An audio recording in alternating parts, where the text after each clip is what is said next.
Hello, this is Aaron West. I am the author of the A24 New Wave. In this book, I look at A24's output and I make the argument that we are in a new wave movement right now. A24 plays a major role. This book has a supplemental podcast where each episode is a brief conversation about an A24 related topic, whether an actor, director, or even a genre. As I continue research for the book and conduct interviews, I expect to record podcast episodes with people involved with the company. You can find the podcast at cinejourneys.com or wherever you find podcasts, and we are proud to be members of the Someone's Favorite Productions podcast network. Have you ever wanted to dive deeper into the horror movies you love? Beyond the Blood is a horror podcast for fans who want more than just surface-level screams. We do deep dives into the movies that shaped us, digging into director commentaries, behind-the-scenes stories, deleted scenes, and the special features that most people skip. Each episode is a love letter to the genre. We break down how these films were made, the creative risks that paid off or didn't, and the lasting impact they've had on the genre as a whole. From 70s slashers to modern nightmares, we celebrate the craft, chaos, and characters that keep us coming back. If you're the kind of fan who rewatches movies with the commentary on, or you simply grew up in the video store horror aisle, the Beyond the Blood podcast was made for you. New episodes every single week. Subscribe, and let's dig deep. Welcome to the Beyond the Blood podcast.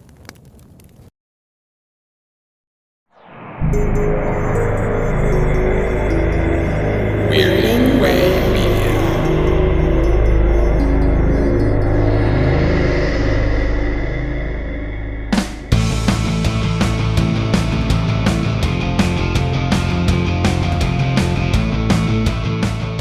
The legendary Frank Sinatra made a career out of putting out so-called concept albums. However, these are not concept albums a la The Who's Tommy or Bowie's Ziggy Stardust. Those records were more akin to opera in their method of telling a story through music and lyrics, hence the term rock opera. Sinatra's concept albums were more literally conceptual. They were albums unified by a central concept or mood, rather than a literal story. But he did record one album with an actual story, much like those aforementioned rock albums. Tonight, I'd like to examine this album, this outlier in Sinatra's catalog. Join me as we take a trip to Watertown.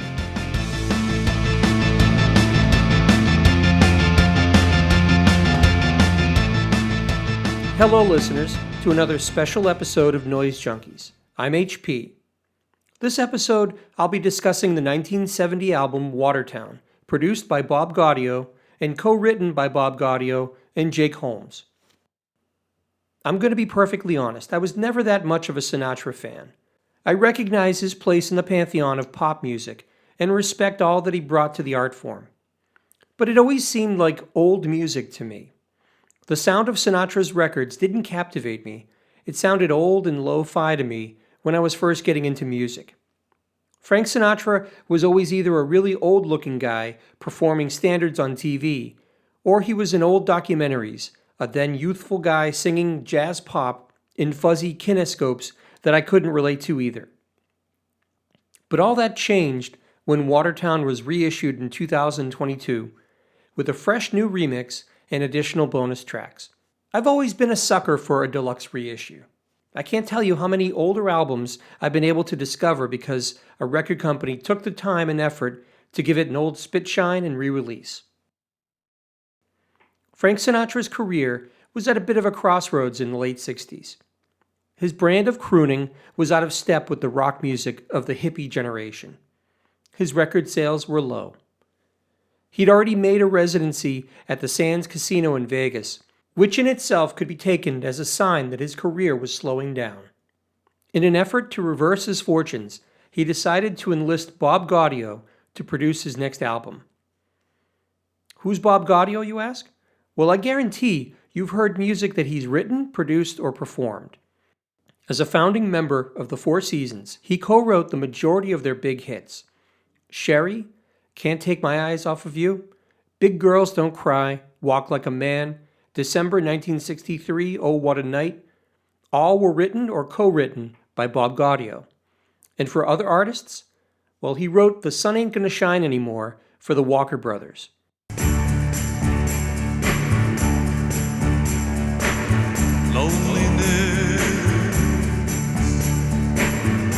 is a cloak you wear, a deep shade of blue is always there. The sun ain't gonna shine anymore, the moon ain't gonna rise over the sky, the tears are always clouded in your eyes when you're without love.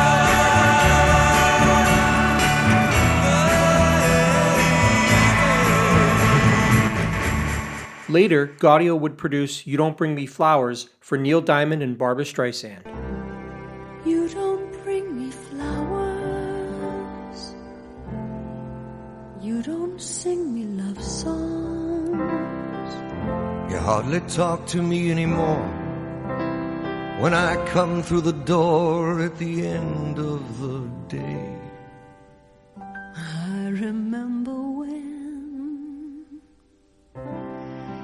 you couldn't wait to love me, used to hate to leave me. Now after loving me late at night, When it's good for you, babe, and you're feeling alright, well, you just roll over and turn out the lights, and you don't bring me flowers anymore.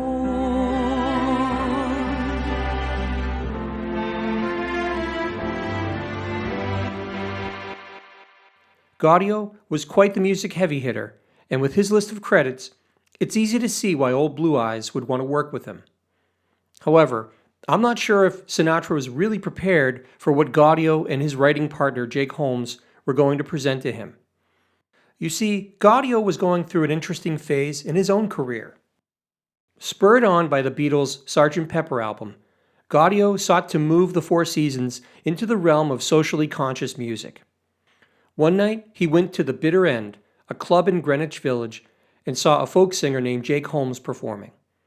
Gaudio was so taken with Holmes and his music, he decided to collaborate with him on the next Four Seasons record. That record would turn out to be 1969's The Genuine Imitation Life Gazette. Rather than the customary Four Seasons love songs, these songs would comprise a concept album that tackled subjects like racial tension and war. A far cry from Sherry Baby indeed.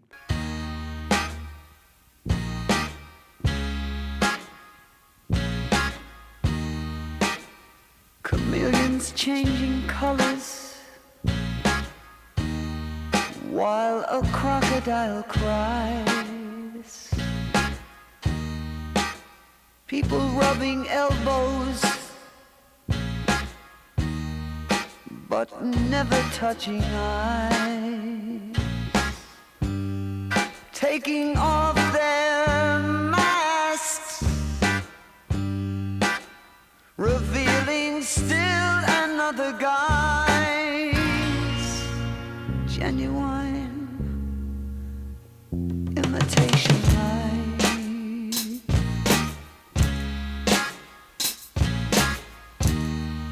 People buying happiness and manufactured fun. Everybody's doing what everybody's done. You count on lots of people who can only count to one. Genuine imitation life.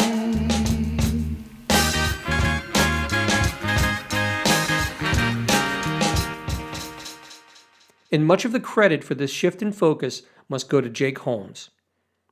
Like Bob Gaudio, you've probably already heard tunes that Jake Holmes had a hand in writing. As a commercial jingle writer, he wrote the I'm a Pepper jingle, which was omnipresent in the 70s and 80s. I drink Dr. Pepper and I'm proud. I'm part of an original original crowd. And if you look around these days, there seems to be a Dr. Pepper craze. I'm a pepper, he's a pepper, she's a pepper, we're a pepper. Wouldn't you like to be a pepper too? I'm a pepper, he's a pepper, she's a pepper. If you drink Dr. Pepper, you're a pepper too. Be a pepper, drink Dr. Pepper. Be a pepper, drink. He also wrote the U.S. Army recruitment jingle, Be All That You Can Be. You're reaching deep inside you, go for things you've never known. It's been tough, rough going, but you haven't gone alone. We do more before 9 a.m. than most people do all day. Be all that you can be. Hey, First Sergeant. Good morning. You can do it in the Army. But most notoriously, he wrote a little song called Dazed and Confused. Some of you are saying, wasn't that written by Jimmy Page for Led Zeppelin's first album? Well, no. The original version of Dazed appeared on Holmes' 1967 album, The Above Ground Sound of Jake Holmes.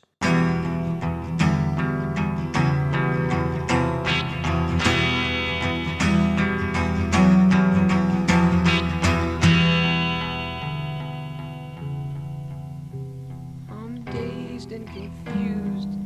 Does it stay, does it go? Am I being choosed? Well, I'd just like to know. Give me a clue as to where I am at.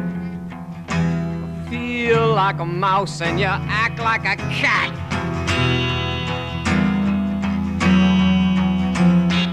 I'm dazed and confused, hanging on by a thread. I'm being abused, I'd be better off dead. I can't stand this tease and I'm starting to crack. You're out to get me, you're on the right track.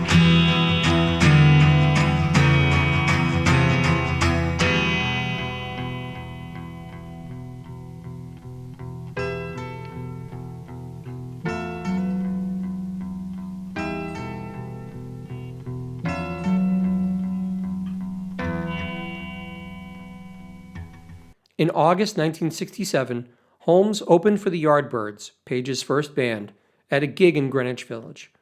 According to Holmes, this is where Page first became aware of the song.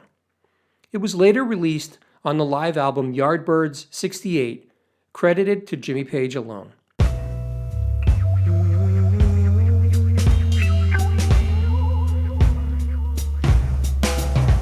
I'm dazed and confused. Does it stay? Does it go? Give me a clue. I just wanna know.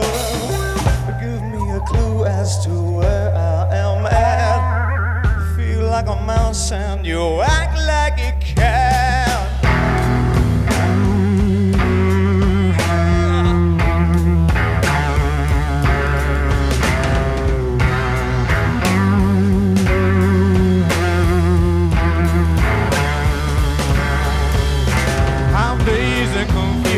Does it stay, does it go? I'm being abused and I think I should go. Come on, baby, I'm starting to crack. If you're out to get me, you're on the right track.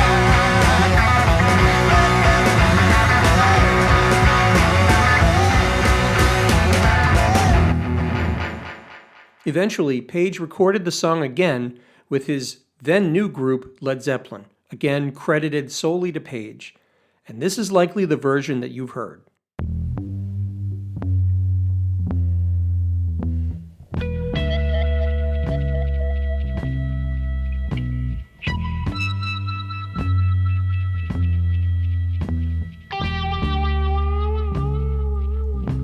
Been dazed and confused for so long, it's not true. Wanted a woman, never bargained for you. Lots of people talking, few of them know. Soul of a woman was created below.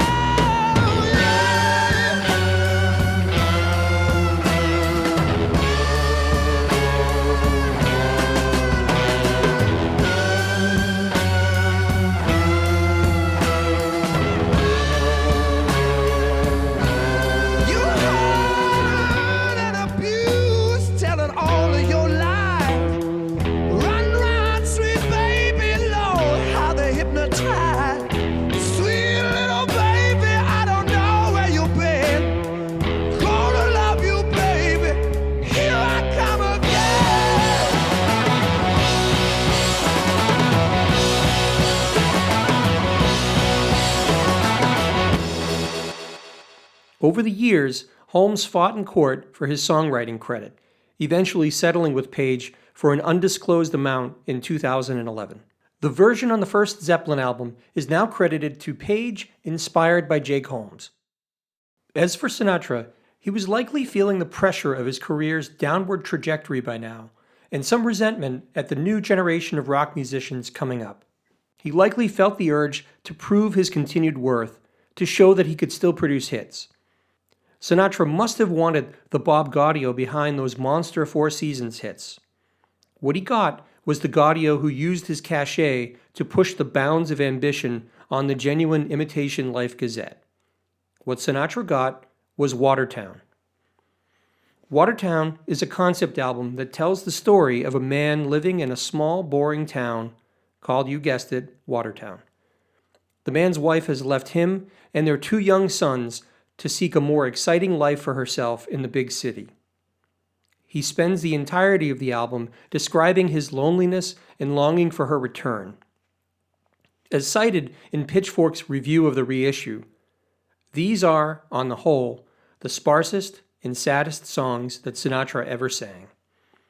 As I listened to the album for the first time, I began to understand the Sinatra thing.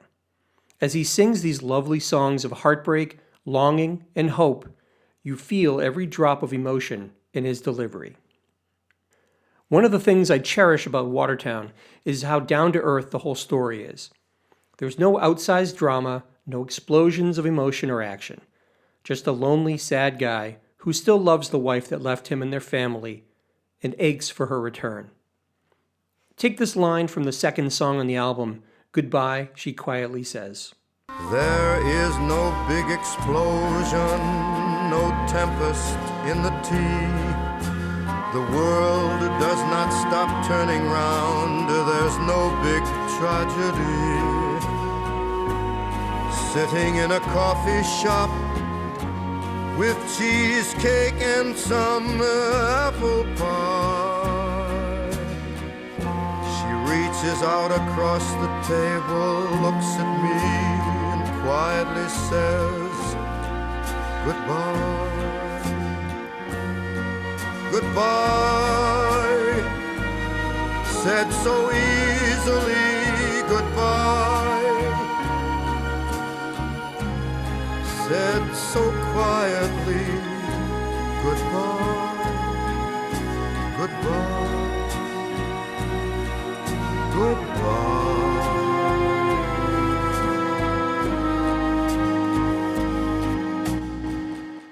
The simplicity of those lyrics, the banality of the setting while the narrator's world is upended.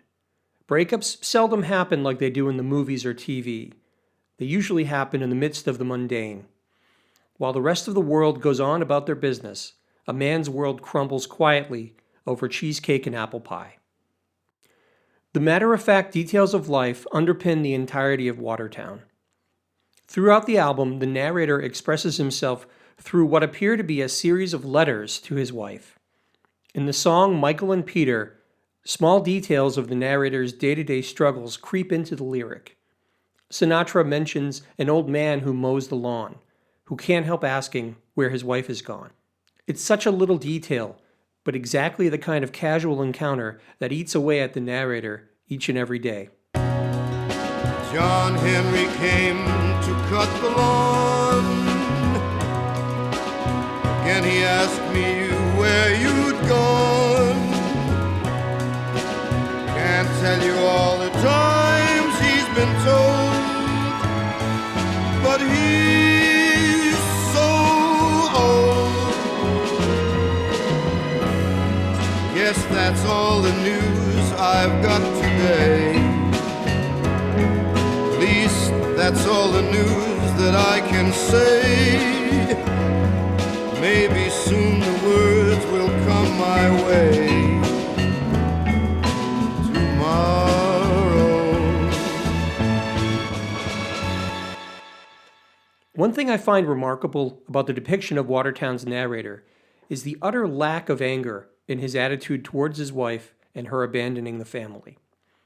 Through their words, Gaudio and Holmes paint a poignant picture of a man who dearly loves and misses his wife, and might even understand somewhat the reasons why she made her decision.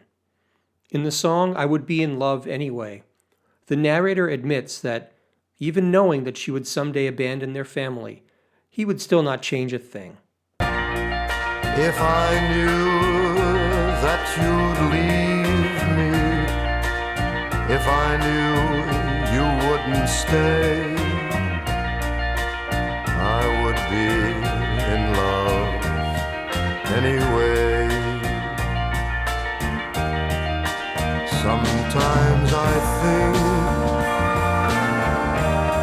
think about before. Sometimes I think if I knew then what I know now, I don't believe I'd ever change somehow. The song What a Funny Girl You Used to Be helps flesh out the character of the narrator's wife. With a wry sense of humor, the lyric economically illustrates how much the narrator loves his wife, those little quirks and qualities that make up a loved one. You always had 1,000 things to do.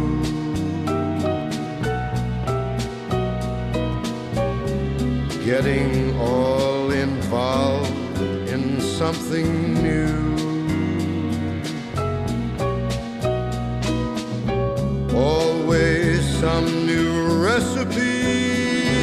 The kitchen always looked like World War III.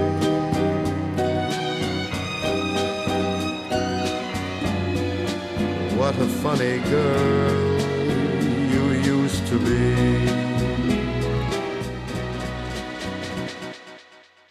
In the penultimate song on the album, She Says, the lyric suggests that the man has finally heard back from his wife. It suggests that the wife might actually be coming back home. But as hopeful as the lyric might be, the melancholy music seems to underpin the hopelessness of his optimism. She says the weather's cold. She says there's been some rain. She says there's lots to see. She says she hopes we're fine. So she says. So she says. The price is high, high as the sky, and she says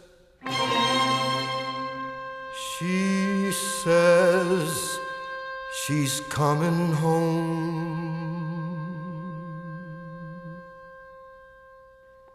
The closing track on the album, The Train, sees the narrator at the train station eagerly awaiting the return of his wife. But he finally reveals in the lyric that all those letters that he wrote to his wife were never sent. He was just fooling himself. She was never going to come back.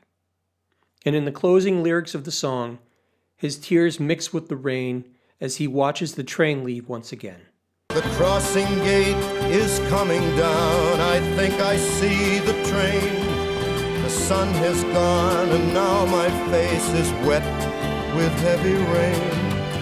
The passengers for Allentown are gone. The train is slowly moving on, but I can't see you anyplace. And I know for sure I'd recognize your face. And I know for sure I'd recognize your face. Sinatra always struck me as larger than life, belting out New York, New York to adoring crowds that he held in the palm of his hand just from his very presence. The Sinatra of Watertown, however, was a revelation to me.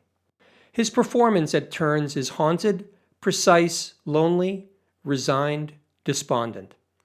Above all, vulnerable. That someone who seemed a giant to me could allow himself to appear so fragile and vulnerable helped me to understand what a masterful performer he was. Throughout his recording career, Sinatra would record his vocals live alongside the band. The music for Watertown, however, was recorded separately, and Sinatra overdubbed his vocals later. This was the first time Sinatra recorded his vocals in this fashion. I think it suits his performance. It's not hard to imagine Sinatra alone in a vocal booth, performing to a pre-recorded track, and how that must have imparted a sense of isolation to his vocals. Released in March 1970, Watertown was not a success for Sinatra, garnering mixed reviews and poor sales, reportedly the worst-selling album of Sinatra's career. He would announce his retirement the following year, but would eventually come back to performing and recording in 1974. Watertown would ultimately be relegated to a footnote in Sinatra's career until its eventual rediscovery and reappraisal. It's hard to pinpoint a precise moment for this reappraisal. The best I can tell is it started happening sometime around 2020. Articles started popping up online about Sinatra's lost masterpiece. Eventually, this led to the deluxe reissue of Watertown that was the catalyst for this episode. There is no question that Frank Sinatra left behind an incredible legacy as a peerless performer and a master interpreter. His music continues to be repackaged and re-released decades after his passing on May 14, 1998, at the age of 82. Each new generation of listeners has new chances to discover his music. I think we're so fortunate that we live in a time where underdog albums like Watertown can be rescued from obscurity and be listened to and reassessed anew. I might have never encountered this album otherwise.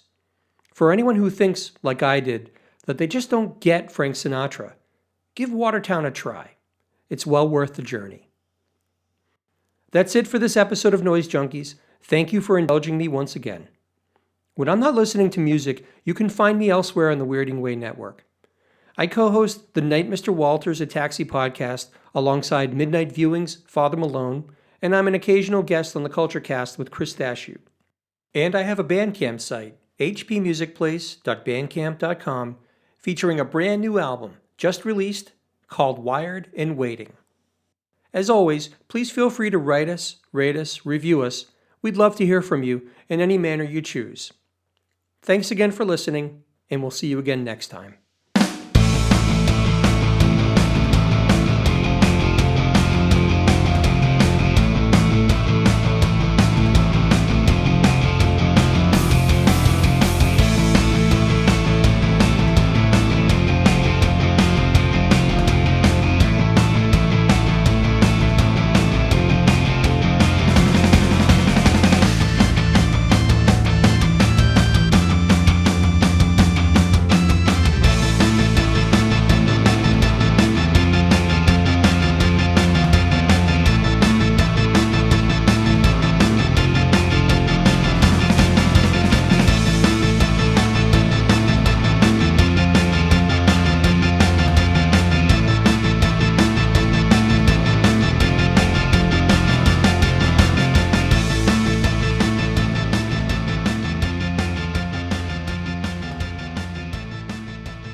Are you a film fan who loves the ultimate home video experience?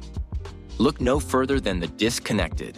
Your host, Ryan Verrill, is your go-to source for the latest and most accurate information on home video releases, exclusive interviews with industry insiders and filmmakers, and has established a thriving community where every film and physical media enthusiast feels welcome. From hidden gems to blockbuster hits, The Disconnected brings you insider knowledge and a welcoming space to share your love of cinema. Watch every Thursday night at 9:30 Eastern, 6:30 Pacific for the live announcements show and follow The Disconnected on social media to stay updated. Subscribe to The Disconnected on YouTube or on the podcast provider of your choice and dive into a world where every movie night is an adventure.